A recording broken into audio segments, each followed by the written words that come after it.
About 47% of your waking hours are spent thinking about things that aren't actually happening. This means for nearly half of your existence, you aren't living in the world around you. You are trapped inside your own mind. And for many, that's a dangerous place to be, often serving as the silent engine behind chronic anxiety and low moods. Your brain generates anywhere from 6,000 to 60,000 thoughts every single day. Most are just microscopic flashes, shards of memory and half-formed impulses that vanish before you even register them. But within that private fortress, the way you hear or see those thoughts isn't a universal standard. Only about 30 to 50% of people report having a constant inner voice, a persistent narrator that speaks their life into existence. For the rest, the mind is a chaotic mix of raw imagery, gut pulls, and conceptual flashes that exist without a single word ever being spoken. We all move through the world assuming that everyone else's internal operating system is identical to ours. But biology doesn't work in defaults. There are 5 fundamentally different ways the human brain processes reality, and you might be using one that would feel like an alien landscape to the person standing right next to you. For about 40% of you, silence is an illusion. Your mind operates on a verbal engine,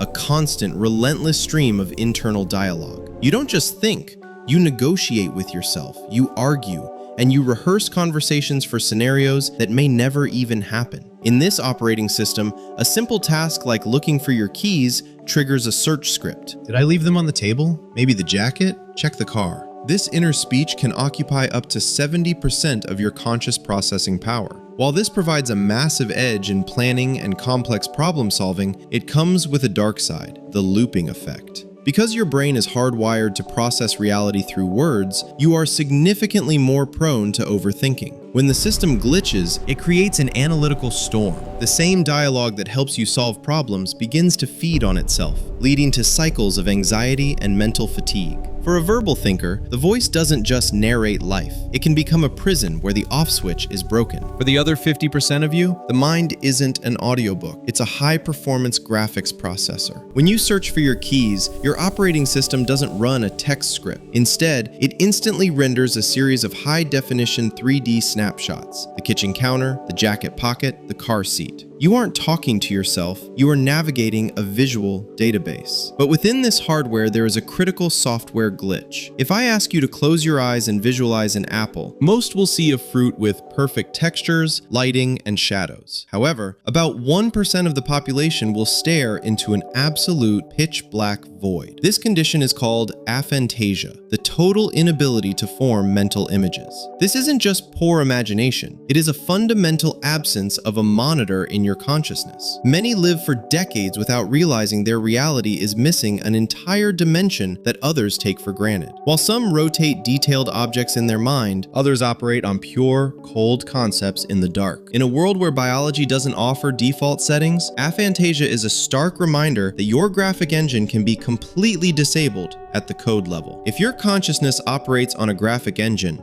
you possess a hidden superpower that verbal thinkers can only dream of. It's called the method of loci, or the memory palace. Most people attempt to memorize information through rote repetition, endlessly looping words in their head. This is the most inefficient way to use the human biocomputer. Our biology didn't evolve to store abstract lists. It was sharpened over millions of years for spatial navigation. To hack your memory, you don't write data, you place it. Imagine a familiar route or your own home. Every detail of the interior becomes a memory slot. Visual thinkers who master this method can hold 5 to 10 times more information than those relying on raw text. This isn't just a trick, it's weaponizing ancient survival instincts to dominate the modern world. Those with a strong visual engine essentially have expanded RAM. While others are rereading the same page over and over, you are simply opening the correct file in your internal archive. The final and most unsettling truth of human biology is the concept of sonder. It's the realization that every person you pass on the street is living a life as vivid and complex as your own, but they are doing it inside a fundamentally different reality. We spend our lives approximating, We use language to describe our feelings, but words are just a low-resolution map of a high-resolution territory. You can describe your inner voice or your mental images, but the raw lived experience is yours alone. You are an island of consciousness. While you are debating your next move with a persistent narrator in your head, the person next to you might be navigating a silent world of geometric patterns and conceptual poles. They aren't just thinking differently, they are experiencing a different version of the universe. Biology has locked us into these private operating systems. You will never truly know the sound of another person's thoughts or the texture of their mental imagery. The only life you truly live isn't the one people see from the outside. It's the one happening in the darkness of your cranium. In a world of nearly 8 billion people, the most profound discovery you can make is that you are, and always will be, the only inhabitant of your internal world. Know your OS. Master your mind. Because in the end,